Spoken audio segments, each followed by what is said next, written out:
ठाकरेंसोबत कोण राहणार कोण नाही हे येत्या 8 दिवसांमध्ये कळेल असं गिरीश महाजन यांनी म्हटलंय। मंत्री गिरीश महाजन यांचं हे सूचक विधान ठाकरे गट जमीनदोस्त होण्याच्या मार्गावर असं गिरीश महाजन यांनी म्हटलेलं आहे। ठाकरेंचा पक्ष संपवण्यासाठी संजय राऊत एकटे पुरेसे आहेत असा टोलाही गिरीश महाजन यांनी लगावलाय।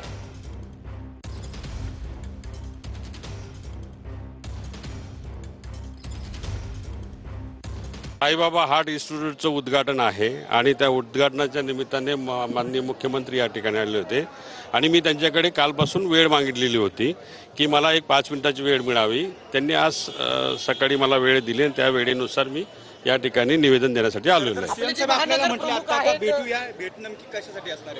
ती भेट झालीच ना आता निवेदन जे दिले त्या मागण्या ज्या आहेत आमच्या 3 मागण्या प्रमुख मागण्या आहेत। जे रिक्त पदं आहेत ते लवकर भरावेत, क्लास 3 क्लास 4चे प्रमोशन जे आहेत ते लवकर करावेत आणि आश्वासित प्रगती योजनेचा लाभ लवकर द्यावा।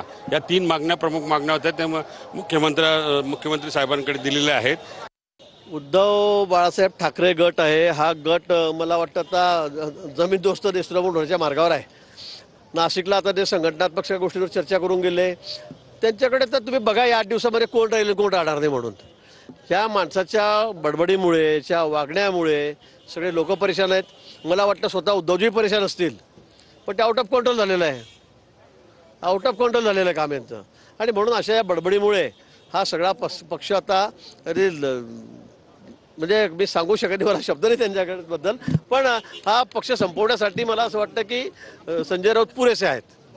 पुढच्या 8 दिवसांमध्ये ठाकरेंच्या शिवसेनेमध्ये भूकंप होणार असं गिरीश महाजन यांनी म्हटलंय। ठाकरेंचा पक्ष संपवण्यासाठी संजय राऊत पुरेसे आहेत असं गिरीश महाजन यांनी म्हटलेलं आहे। पुढच्या 8 दिवसातच कळेल की ठाकरेंसोबत कोण राहणार आणि कोण जाणार असं सूचक विधान गिरीश महाजन यांनी केलंय।